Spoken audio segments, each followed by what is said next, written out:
Assalamualaikum warahmatullahi wabarakatuh, teman-teman semua. Sebelum lanjut menonton, jangan lupa klik like dan subscribe, serta tulis bismillah di kolom komentar sebagai dukungan agar channel ini semakin maju dan penuh keberkahan. Yuk, kita mulai videonya. Jakarta yang semula menjadi tempat Farel Prayoga mengejar mimpi mendadak terasa sesak ketika sebuah kabar datang dari Banyuwangi. Ayah kandungnya, yang beberapa tahun terakhir mendekam di penjara karena terjerat kasus judi online, dikabarkan akan segera bebas. Hati Farel bergetar hebat. Di satu sisi, ia bahagia karena akhirnya bisa bertemu sang ayah lagi, tapi di sisi lain, ada luka lama yang belum sembuh sepenuhnya. Kenangan masa kecil tentang ayah yang keras, kehilangan sosok panutan, dan kepergian tiba-tiba tanpa pamit, semuanya menyeruak kembali. Om Rais, manajer sekaligus sosok ayah kedua bagi Farel, menyadari perubahan raut wajah anak asuhnya itu. Ia tak banyak bertanya, hanya menepuk bahu Farel lembut sambil berkata, "Kalau memang waktunya tiba, temuilah beliau." Kadang maaf itu lebih menenangkan daripada amarah yang terus kau simpan. Kalimat itu menusuk ke dada Farel, membuatnya berpikir panjang sepanjang malam. Di tengah kesibukannya sebagai penyanyi muda yang sedang naik daun, Farel merenung. Ia menatap foto lama di ponselnya, foto masa kecil saat ayahnya masih menggendongnya di tepi sawah, sebelum kehidupan berubah. Ada senyum bahagia yang dulu tak ia sadari berarti begitu dalam. Kini, ia tahu, di balik semua kesalahan masa lalu, ayahnya tetaplah bagian dari hidupnya yang tak bisa dihapus. Hari itu, Farel memutuskan untuk menunda jadwal rekaman. Ia ingin pulang ke Banyuwangi, bukan sebagai bintang terkenal, tapi sebagai anak yang ingin memeluk ayahnya kembali. Dalam perjalanan, pikirannya berputar antara rindu dan ragu. Ia bertanya dalam hati, apakah ayahnya masih sama seperti dulu, atau sudah berubah menjadi seseorang yang benar-benar baru. Bas malam yang membawa Farel menembus kegelapan jalanan. Ia bersandar di kursi, mencoba memejamkan mata, namun bayangan wajah ayahnya terus muncul dalam benak. Ia teringat saat pertama kali mendengar kabar penangkapan itu. Dunia seolah runtuh baginya. Kini, setelah semua badai itu berlalu, ia tak tahu harus merasa apa, bahagia, marah, atau canggung. Sesampainya di rumah lamanya, suasana kampung begitu tenang. Udara pagi yang dingin menyambut langkah kakinya yang gemetar. Ia berhenti di depan rumah tua dengan cat yang mulai mengelupas, tempat segala kenangan bermula. Dalam hati kecilnya, Farel berdoa, semoga kali ini, ia dan ayahnya bisa memulai lagi dari awal, tanpa dendam, tanpa rasa sakit. Ketika pintu terbuka dan wajah yang dulu hanya ia kenal lewat ingatan itu muncul, Farel tertegun. Rambut ayahnya sudah memutih, matanya tampak lelah namun penuh harap. Untuk sesaat, dunia seperti berhenti berputar. Tidak ada kata-kata, hanya tatapan panjang yang akhirnya pecah menjadi tangis haru. Ayahnya memeluk Farel erat, seolah tak ingin melepaskan. "Nak, maafkan Bapak," suaranya serak dan bergetar. Air mata menetes di pipi Farel, hangat dan jujur. Tak ada lagi jarak di antara mereka, hanya dua hati yang akhirnya saling memahami setelah sekian lama terpisah oleh kesalahan dan waktu. Farel tak mampu berkata apa-apa. Ia hanya membalas pelukan itu dengan kekuatan penuh, membiarkan semua emosi yang selama ini terkubur meledak menjadi satu. Di dadanya, perasaan yang dulu ia tutupi kini tumpah ruah. Ia sadar, tak ada kebahagiaan yang lebih besar selain melihat orang tua yang dulu tersesat kini berusaha memperbaiki diri.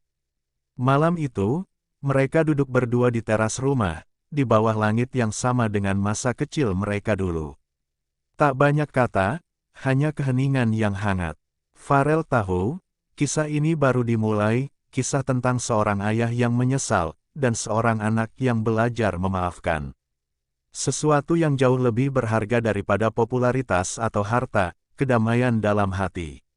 Pagi itu, sinar mentari menembus celah jendela rumah tua yang sederhana. Aroma kopi hitam buatan ayahnya menguar, mengisi ruang tamu yang dulu sering jadi tempat mereka bercanda. Farel duduk di kursi kayu yang sama seperti dulu, memperhatikan ayahnya menyiapkan sarapan sederhana, nasi jagung, sambal, dan tempe goreng. Semua terasa akrab, seolah waktu tak pernah berjalan. Namun di balik itu, ada perasaan haru yang sulit diungkap. Begitu lama ia menunggu momen seperti ini, sebuah pagi di mana mereka kembali duduk bersama sebagai ayah dan anak. Ayahnya sesekali melirik ke arah Farel, seakan belum percaya anaknya yang dulu kecil kini tumbuh menjadi penyanyi terkenal. "Bapak lihat kamu di TV, Rel," katanya dengan suara lirih. "Bapak bangga sekali, tapi juga malu." Kalimat itu menembus hati Farel. Ia tahu, di balik kebanggaan itu, ada rasa bersalah yang menahun.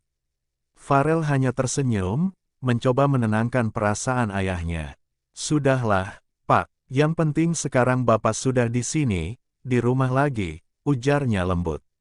Ayahnya mengangguk pelan. Wajahnya yang dulu keras kini terlihat lebih tenang, tapi guratan usia dan penyesalan jelas tampak di sana.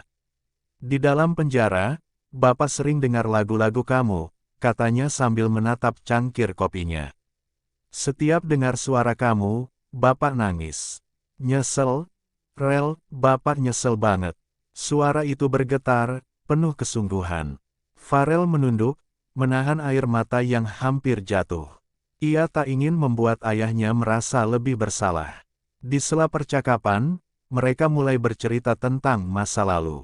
Tentang saat Farel masih suka ikut bapaknya ke sawah, tentang sepeda butut yang dulu mereka pakai keliling kampung, dan tentang malam-malam penuh tawa sebelum badai datang menghantam keluarga kecil itu.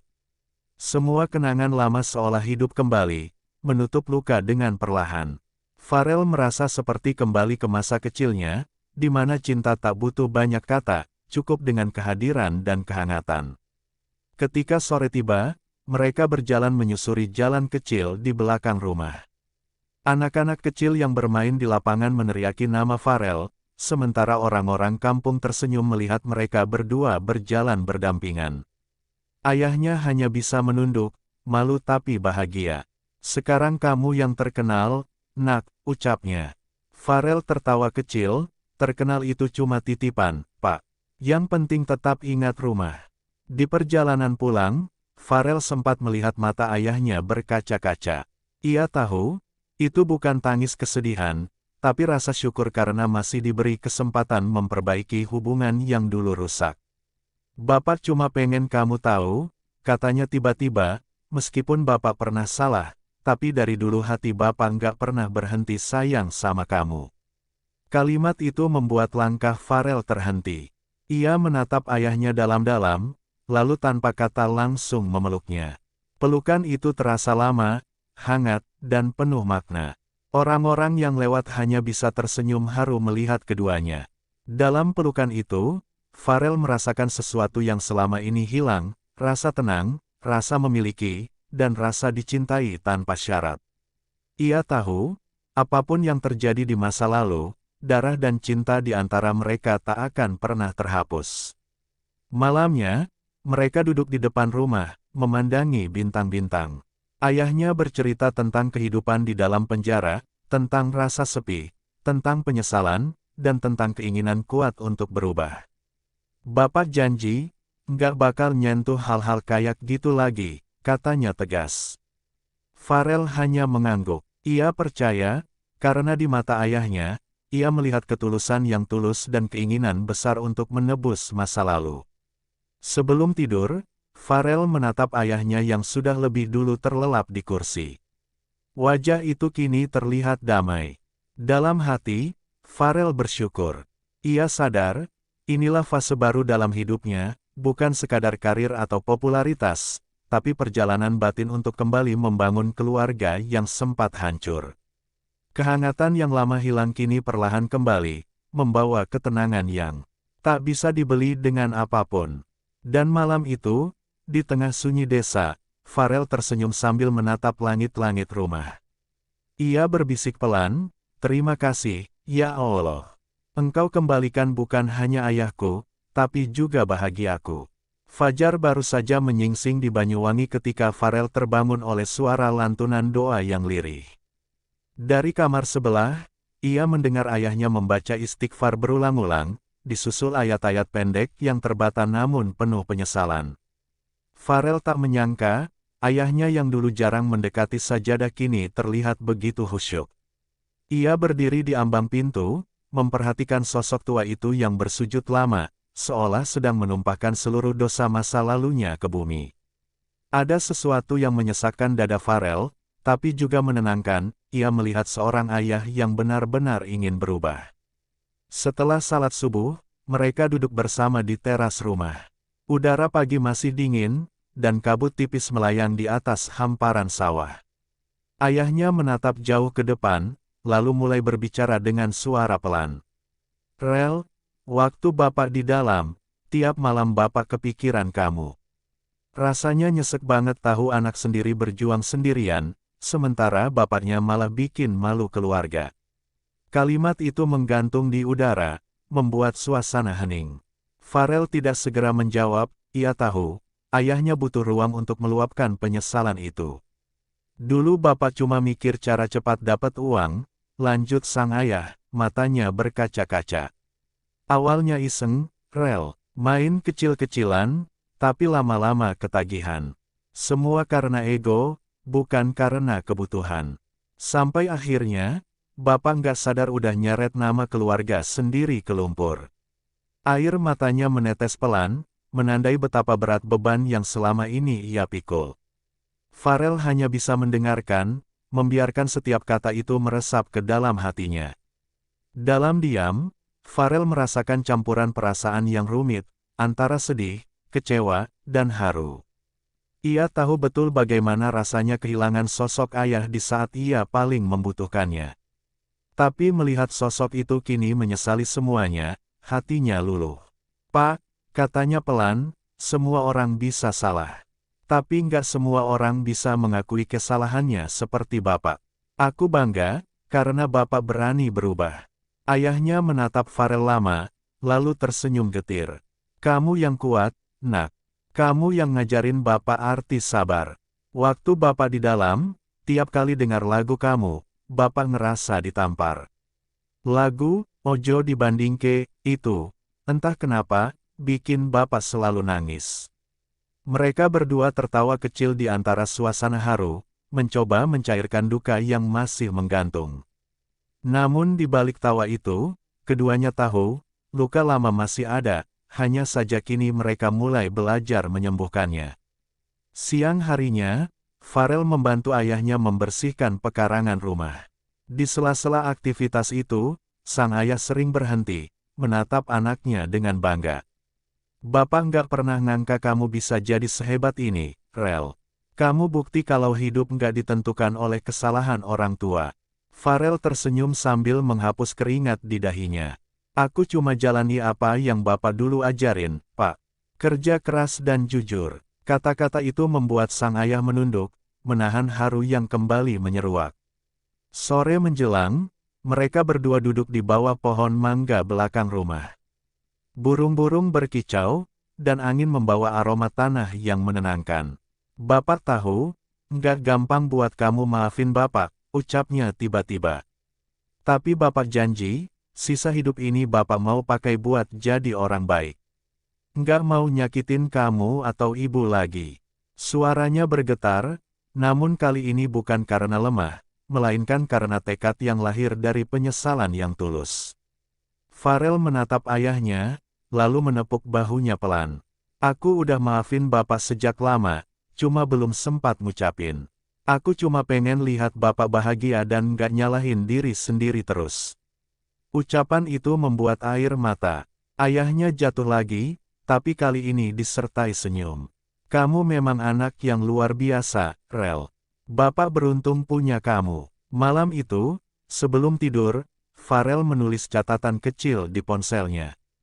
Terkadang penyesalan bukan untuk menghukum, tapi untuk mengajarkan bahwa cinta sejati selalu memberi kesempatan kedua. Ia menatap ayahnya yang sudah tertidur di kursi ruang tamu, dengan wajah damai tanpa beban. Dalam hatinya, Farel tahu, hidup memang tak selalu sempurna, Tapi kasih seorang ayah, meski sempat tersesat, selalu menemukan jalan pulang. Dan malam pun berlalu dengan tenang. Angin desa berhembus pelan, membawa pesan lembut dari langit, bahwa setiap penyesalan yang tulus pasti akan berbuah keajaiban. Farel menutup matanya sambil berbisik pelan, "Aku mencintai Bapak, dengan segala masa lalu dan perubahannya." Beberapa hari setelah kehangatan itu kembali terasa di rumah sederhana mereka, Farel mulai melihat perubahan besar pada ayahnya. Setiap pagi, sang ayah selalu bangun lebih awal, menyapu halaman, menanam bibit sayur di pekarangan belakang, dan bahkan mulai membantu tetangga yang kesulitan. Ada cahaya baru di wajahnya, cahaya yang tidak pernah Farel lihat sebelumnya. Hatinya bergetar setiap kali melihat ayahnya berusaha menjadi pribadi yang lebih baik. "Bapak berubah banget, Pak," katanya suatu pagi sambil menyeruput teh hangat. Sang ayah hanya tersenyum, kalau niatnya sungguh-sungguh, perubahan pasti dikasih jalan sama Tuhan. Suatu sore, ketika Farel sedang membantu ibu menyiapkan makan malam, sang ayah datang membawa sebuah kantong plastik besar yang disembunyikannya di balik jaket. Wajahnya tampak misterius namun penuh semangat. "Rel, ikut Bapak ke sawah sebentar," "Ya," katanya dengan nada penuh rahasia. Farel menatap aneh tapi menurut saja. Ia merasa ada sesuatu yang disiapkan oleh ayahnya. Mereka berjalan berdua menelusuri jalan setapak di antara persawahan yang mulai menguning, ditemani sinar jingga matahari sore yang indah. Sesampainya di tengah sawah, ayahnya berhenti di sebuah gubuk tua yang dulu sering mereka gunakan untuk berteduh saat kecil. "Masih ingat tempat ini, Rel?" tanya sang ayah. Farel tersenyum tipis. "Ingat, Pak, disinilah aku pertama kali nyanyi lagu Banyuwangi di depan Bapak." Ayahnya tertawa kecil, matanya berkaca-kaca. "Iya, dulu suara kamu masih cempreng. Tapi sekarang, suaramu bikin orang-orang bahagia." Kemudian ayahnya membuka kantong plastik itu perlahan. Di dalamnya, ada sebuah gitar tua yang tampak baru diperbaiki. Farel terkejut. "Loh, ini kan gitar almarhum kakek, yang dulu rusak waktu rumah kebanjiran." Ayahnya mengangguk, tersenyum dengan mata berkilat. "Bapak minta tolong teman buat betulin. Bapak pengen kasih ini ke kamu, Rel. Gitar ini saksi perjuangan keluarga kita. Sekarang, biar jadi simbol bahwa kita mulai dari awal lagi." Farel memegang gitar itu dengan hati bergetar. Jemarinya menyentuh senar yang kini sudah bisa berbunyi lagi. "Pak, aku nggak ngangka." Suaranya lirih, hampir tak terdengar. Ia menatap ayahnya, dan tanpa sadar air mata menetes di pipinya. "Bapak nggak perlu kasih apa-apa, kehadiran Bapak aja udah hadiah buatku." Tapi ayahnya menggeleng pelan. "Ini bukan soal barang, Nak. Ini tentang warisan hati. Bapak nggak punya banyak, tapi Bapak pengen kamu tahu, setiap nada dari gitar ini adalah doa Bapak buat kamu." Mereka duduk di bawah langit senja, dan Farel mulai memetik gitar itu. Suara petikan lembut mengalun di udara, membaur dengan suara jangkrik dan desir angin. Ayahnya menutup mata, menikmati suara anaknya seperti dulu saat Farel kecil menyanyi di beranda rumah. Ada rasa damai yang menyelimuti mereka berdua, seolah masa lalu yang kelam perlahan terhapus oleh harmoni baru. "Pak," kata Farel sambil memetik pelan, "aku janji, gitar ini bakal aku jaga baik-baik. Biar nanti kalau aku nyanyi di panggung, rasanya kayak Bapak ikut dengar dari dekat." Ayahnya tersenyum bangga. "Itu yang Bapak mau. Nggak harus terkenal, yang penting kamu bahagia dan nggak lupa asalmu." Kalimat itu menancap kuat di hati Farel, sebuah pesan sederhana yang terasa seperti wasiat kehidupan. Menjelang malam, mereka kembali berjalan pulang sambil bercanda kecil. Farel tak berhenti menatap gitar di tangannya. Setiap kali senarnya berbunyi, ia seperti mendengar suara ayahnya di masa lalu, penuh semangat dan cinta. Ia sadar, kejutan ini bukan sekadar benda, melainkan simbol dari pengampunan, cinta, dan awal baru bagi keluarga mereka.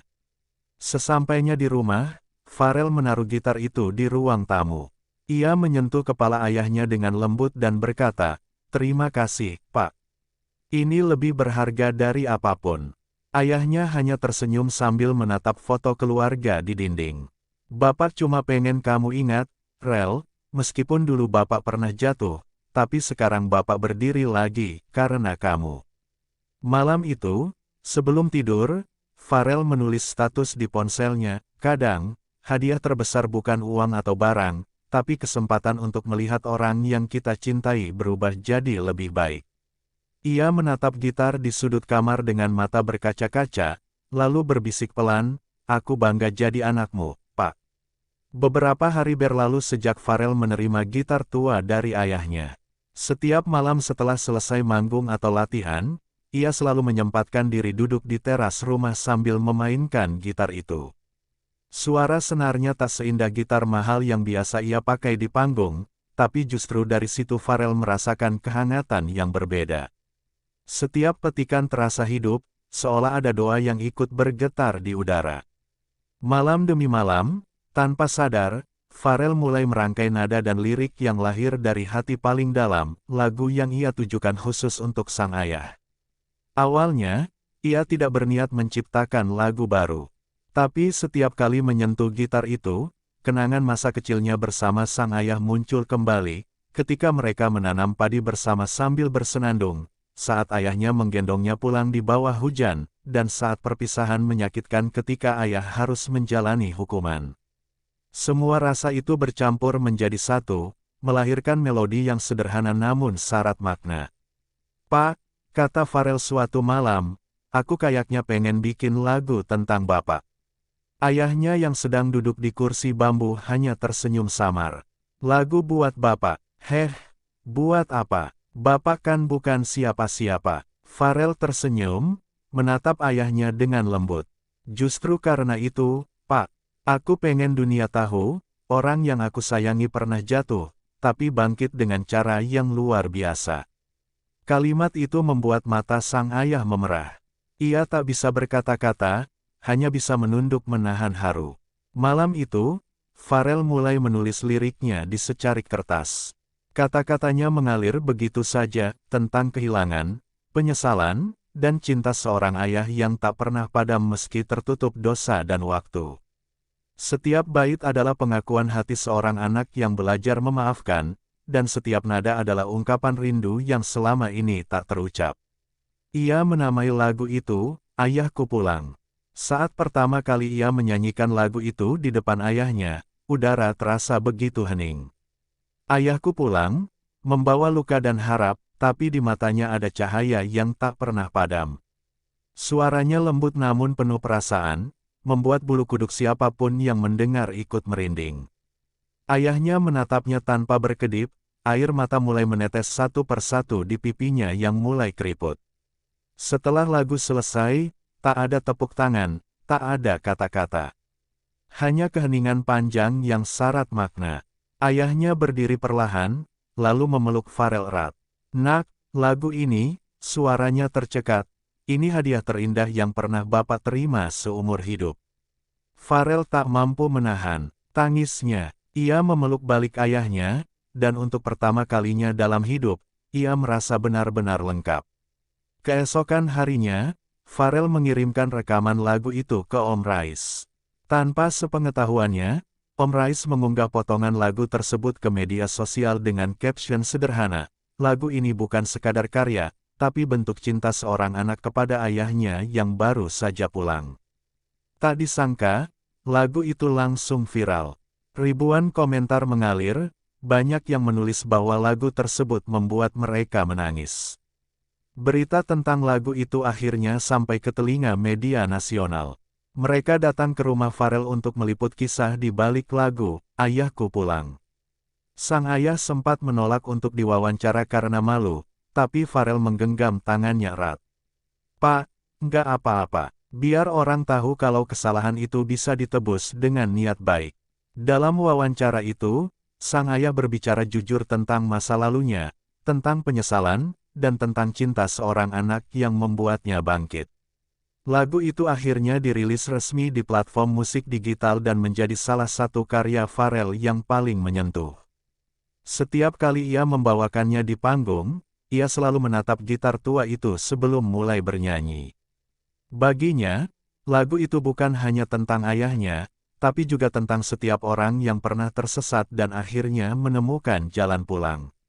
Malam itu, setelah konser di Banyuwangi, Farel duduk di belakang panggung sambil memandangi gitar peninggalan kakeknya. Ia tersenyum, mengusap bagian kepala gitar yang mulai pudar. "Terima kasih, Pak," bisiknya lirih. "Karena Bapak, aku belajar arti cinta yang sebenarnya, cinta yang memaafkan."